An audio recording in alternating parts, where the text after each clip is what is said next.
வணக்கம் மக்களே, இன்றைக்கி நம்ம என்ன பார்க்க போகிறோம்னா புதினா சட்னி எப்படி செய்யறதுனா பார்க்க போகிறோம். வாங்க போகலாமா வீடியோக்குள்ளே. அதுக்கு நம்ம தேவையான பொருட்கள்லாம் எடுத்துக்க போகிறோம். புதினா கொஞ்சம் துருவன தேங்காய் எடுத்திருக்கேன், 2 காரத்துக்கு ஏற்ற மாதிரி வர மிளகா, இஞ்சி கொஞ்சம் எடுத்திருக்கேன், 1 ஸ்பூன் உளுந்தம்பருப்பு, 1 ஸ்பூன் கடலைப்பருப்பு, அப்புறம் நமக்கு தேவையான அளவு வெங்காயம் கொஞ்சம் எடுத்திருக்கேன். ஒரு கடாயில் எண்ணெயை ஊற்றி நம்ம இப்போ பருப்பு போட்டு வறுக்க போகிறோம். கடலைப்பருப்பு இருக்குல்ல, 1 ஸ்பூன் எடுத்துருக்கேன். அதை நல்லா வறுத்துக்கணும். அது வந்து நல்லா கலர் சேஞ்ச் ஆகணும், அதை கொஞ்சம் வறுத்துக்கணும். அதோடு நான் உளுந்தம்பருப்பையும் சேர்த்து நல்லா வறுத்துக்க போகிறேன். ரெண்டுமே நல்லா கலர் சேஞ்ச் ஆகணும், அது வரைக்கும் நம்ம கொஞ்சம் வறுக்கணும். அப்போ கொஞ்சம் டேஸ்ட்டாக கிடைக்கும் நமக்கு. நல்லா வறுத்துட்டே இருங்க, நல்லா கலர் சேஞ்ச் ஆகட்டும்.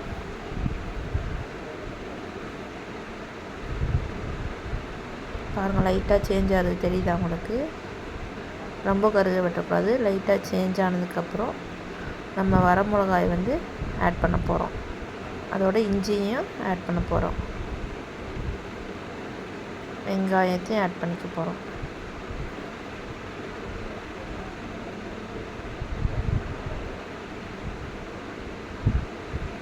எல்லாத்தையும் ஆட் பண்ணி நல்லா வணக்கி விடணும். வெங்காயம் வணங்கினதுக்கப்புறம் புதினாவை கொஞ்சம் நம்ம போட்டு நல்லா வணக்க போகிறோம்.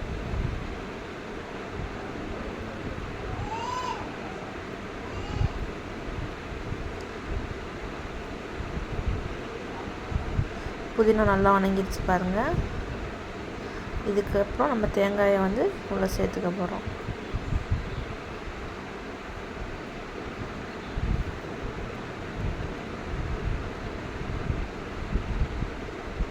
தேங்காயை சேர்த்து கொஞ்சம் நேரம், ரொம்ப நல்லா ஒரு 1 நிமிஷம் போல் நல்லா கிண்டி விட்டுக்கணும். கிண்டி விட்டு நம்ம உப்பு கொஞ்சம் தேவையான அளவு உப்பு ஆட் பண்ண போகிறோம்.